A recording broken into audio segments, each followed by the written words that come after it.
Now, we talked in the review at the start about working capital.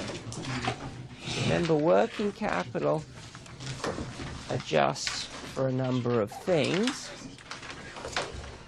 What working capital is current assets minus current liabilities.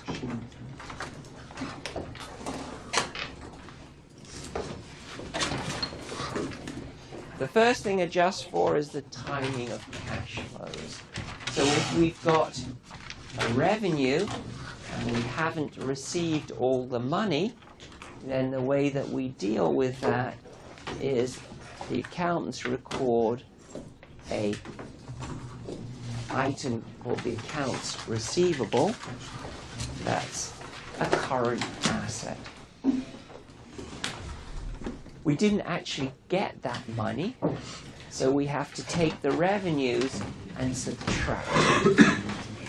Okay, so the way that we're going to deal with it is we're going to subtract the working capital to make this timing adjustment. If we've got some accounts payable, those are included in current liabilities, and they offset the accounts receivable.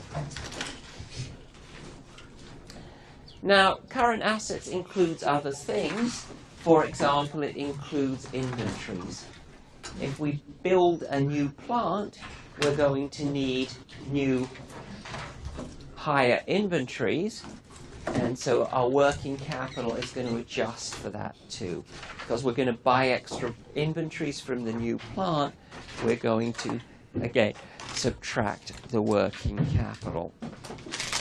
Now, if you think about it, things like inventories, once you've got them, they're there. It's the increase in inventories that have to be financed. So what we're going to do is to have that the cash flow from working capital is going to be the change in the total working capital.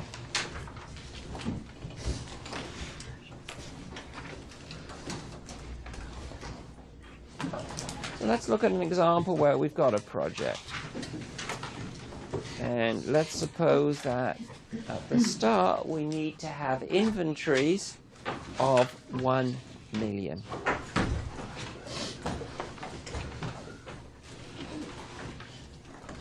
At date 1, the project has grown and we need some more inventories. Our total inventories go up to 1.2 million.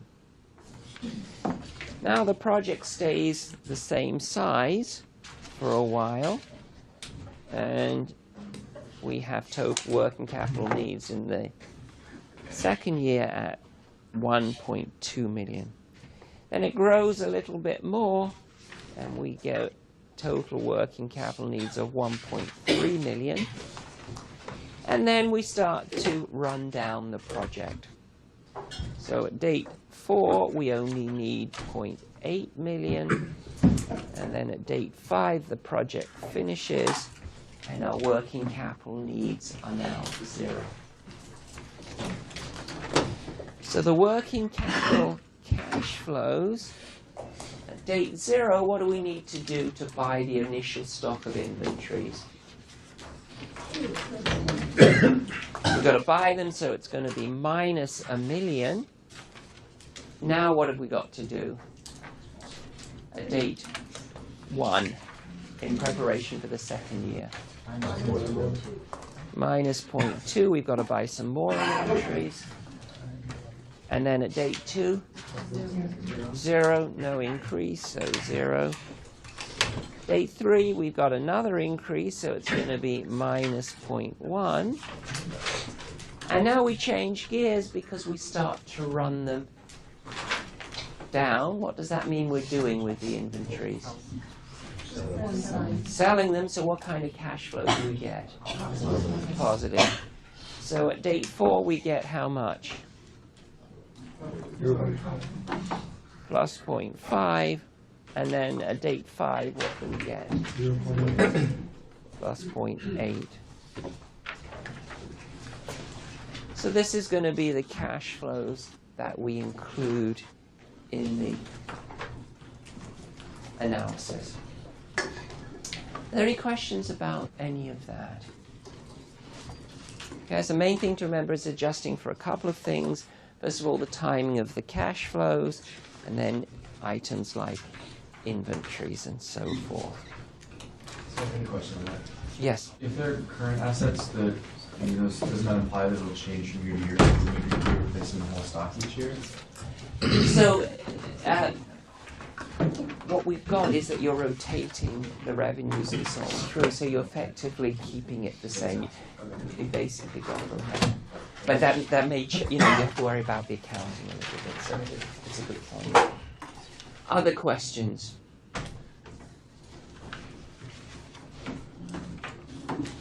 Let's look at an example of that.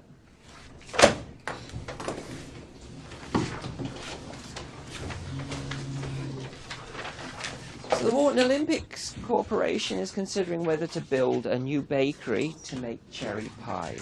The current date is 12/31/X5. The new bakery will be built over 2 years and will be ready to start production on 1/1/X8.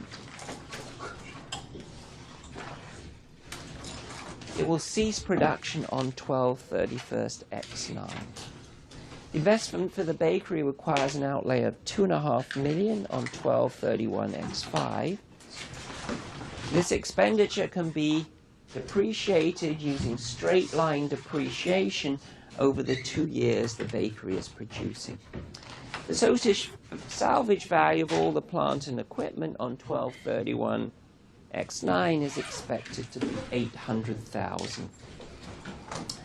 The land the bakery will be built on could be rented out for $200,000 a year before taxes for the 4 years from 12/31/X5 to 12/31/X9 while the bakery is being built and is in production. The rental for each year is paid at the end of the year, so for year 1 it's paid at date 1, and so on. The bakery will produce 1.2 million cherry pies per year. These can be sold at $7 per pie.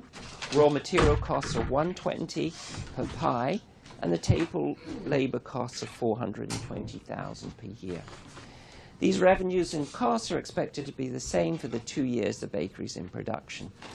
The total working capital required 12/31/X7 to allow inventories to be financed during the first year is production is $300,000. For the second year, total working capital needs will be 10% higher. When the plant ceases production, all the working capital can be recovered.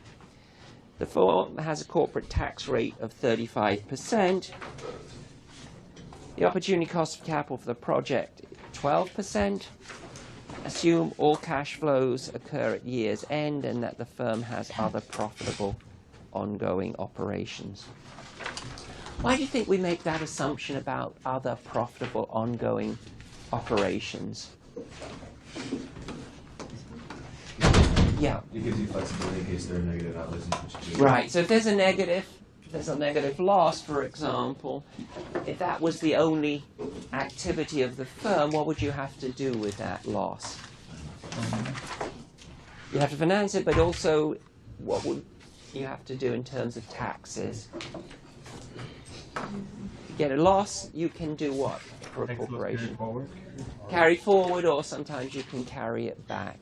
That gets a little bit complicated to do the calculations for that. So we usually have this assumption of other profitable ongoing operations. Now you may be wondering, what's the Wharton Olympics Corporation? And it used to be several years ago that there was something called the Wharton Olympics. So each of the cohorts would have a team which they would send to the Olympics. Everybody would get together on a Saturday afternoon, and be this time of year, so it's usually nice sunny weather, and they would do these games. And these games would be things like you would run down the field, and then you'd have to go round a baseball bat 10 times, and then of course when you ran back, you were wiggling all over the field, and everybody laughed, and it was a lot of fun. And each team had a faculty member, so that when the faculty member did it, it was even more funny. And there are other games with water, and people got wet, and the usual kinds of things.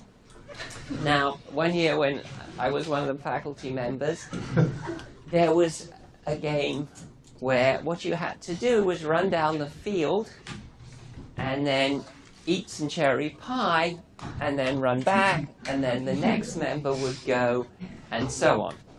Now you say, well, that's no big deal. What's the problem? Well, the problem was that you had your hands tied behind the back. So the first person, no problem.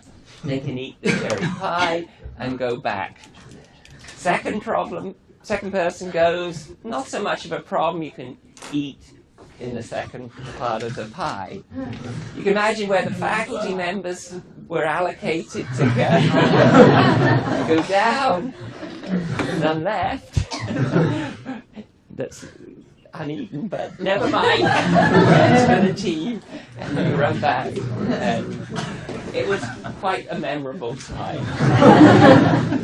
Now they don't do it anymore, unfortunately, because it was a good thing. It raised money for, and they gave it to the mayor's literacy campaign and so on. But when it came to write the final exam that year, as I say, it stuck in my mind. So this was the question for that.